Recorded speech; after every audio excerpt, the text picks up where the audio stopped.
Begini ya, tentu pertama sekali saya ucapkan Assalamualaikum warahmatullahi wabarakatuh. Selamat malam dan salam sejahtera untuk kita semua. Dulu pada saat wawancara saya sudah sampaikan ya, bahwa posisi kasus ini agak rentan gitu ya. Kenapa saya katakan agak rentan? Peristiwanya ini peristiwa yang menurut orang sepihak apakah kemungkinan ada bunuh diri dan lain sebagainya. Tapi saya sebagai seorang penyidik ya, ini feeling saya ya. Feeling saya menyatakan bahwa itu pasti dibunuh. Dan melakukan itu bukan satu orang. Kenapa?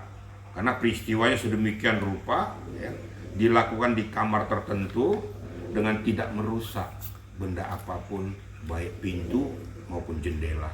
Bagaimana cara mencongkel jendela dengan baik? Orang yang mengatakan digedor berkali-kali ya, tidak mau membuka, kemudian diingatkan nggak mau membuka, yang biasanya logisnya pasti didobrak itu pintu kalau tidak ada kuncinya.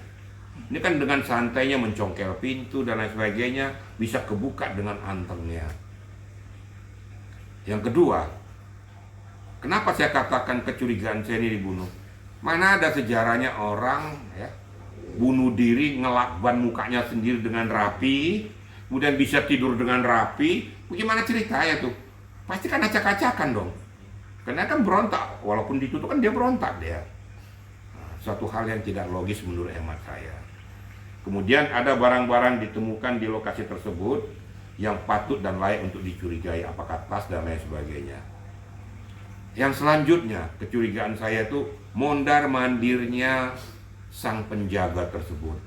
Saya perhatikan penjaga tersebut sampai di pintu itu tidak melakukan tindakan apa-apa, kemudian katanya ditelepon dari Jogja dan lain sebagainya. Tapi udah ditelepon dari Jogja, udah berkali-kali nggak ada tanda-tanda, masa tidak ada instruksi mengatakan dobrak aja itu pintu? Karena tidak ada tanda-tanda mencurigakan, seharusnya kan begitu. Nah, yang keempat, perlu diteliti masalah CCTV. CCTV ini berjalan normal nggak atau ada nggak skip? Makanya dilihat di ruang kontrol CCTV itu akan ketahuan.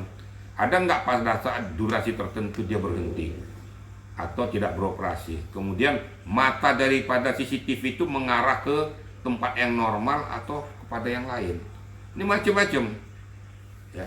Yang kelima, pada saat membuka pintu dua manusia ini pagi-pagi ini, kok dengan antengnya tanpa ada rasa panik dan lain sebagainya. Ada yang memvideokan, ada yang membuka pelan-pelan, membuka gerendal, masuk dan masuk ke dalam kondisi yang tenang-tenang saja, keluar dengan tenang-tenang saja. Ini yang perlu didalami. Nah, menurut hemat saya sebenarnya pihak kepolisian sudah memegang kunci-kunci ini semua.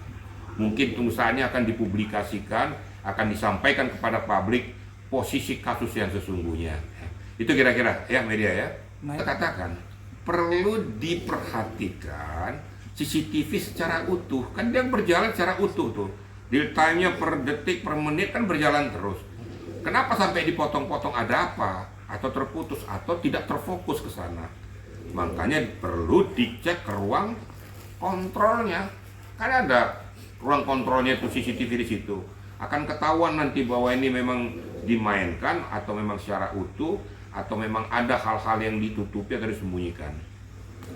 Makanya CCTV ini sangat berperan aktif juga. Ada dua yang sangat berperan aktif, CCTV dan dua manusia ini. Ya. Ini yang perlu didalami. Kemudian hal-hal yang ada di dalam sana. Ya.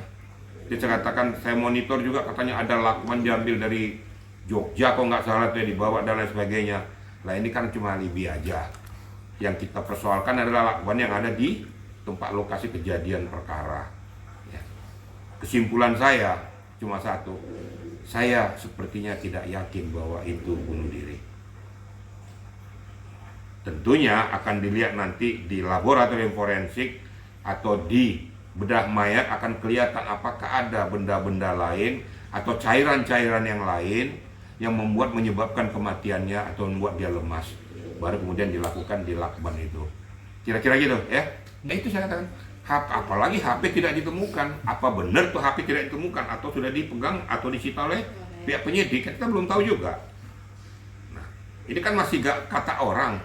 Makanya semuanya serahkan saja kepada penyidik ya yang sedang bekerja keras menelusuri ini. Tentu akan kelihatan nanti benang-benang merahnya. Ada hal-hal yang tidak perlu dipublikasikan kepada masyarakat. Langkah-langkah lidik yang dilakukan oleh penyidik. Kenapa? Pada saat dipublikasikan ini, bisa saja orang-orang yang diduga atau orang-orang yang dicurigai yang melakukan perbuatan itu akan menghilangkan barang bukti itu. Makanya sengaja kadang-kadang diumpetin dulu atau disimpan atau tidak dimunculkan. Nanti setelah semua terbuka baru itu buat jadi bukti-bukti sehingga menguatkan peristiwa ataupun perkara tersebut. Gitu kira-kira ya. Terakhir deh pesan dan sarannya mungkin terkait analisis kasus tersebut. Gimana? Pesan dan saran terkait analisis Menurut kasus hemat saya tersebut. itu kepada masyarakat berikanlah kepercayaan kepada aparat penegak hukum. Jangan selalu mengatakan kepada ini kok lamban dan lain sebagainya. Karena apa? Pihak aparat penegak hukum khususnya penyidik dia kan harus teliti ya supaya sehingga tidak salah untuk mendudukkan seseorang yang kemungkinan bisa didudukan sebagai tersangka.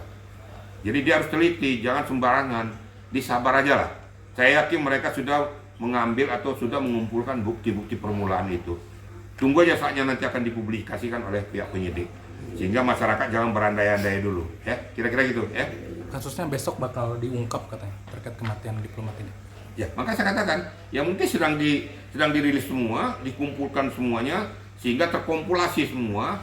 Nanti sehingga besok apabila dirilis besok betul-betul sudah komprehensif, sudah mengikat. Sehingga posisi kasus yang sesungguhnya akan disampaikan apakah ini bunuh diri atau dibunuh. Kalau dibunuh apa bukti-buktinya? Kalau bunuh diri bagaimana caranya? Kan ini masih macam-macam nih. Ya. Tapi kalau saya pribadi saya katakan, saya tetap kekeh mengatakan tipis kemungkinannya bahwa dia ini bunuh diri.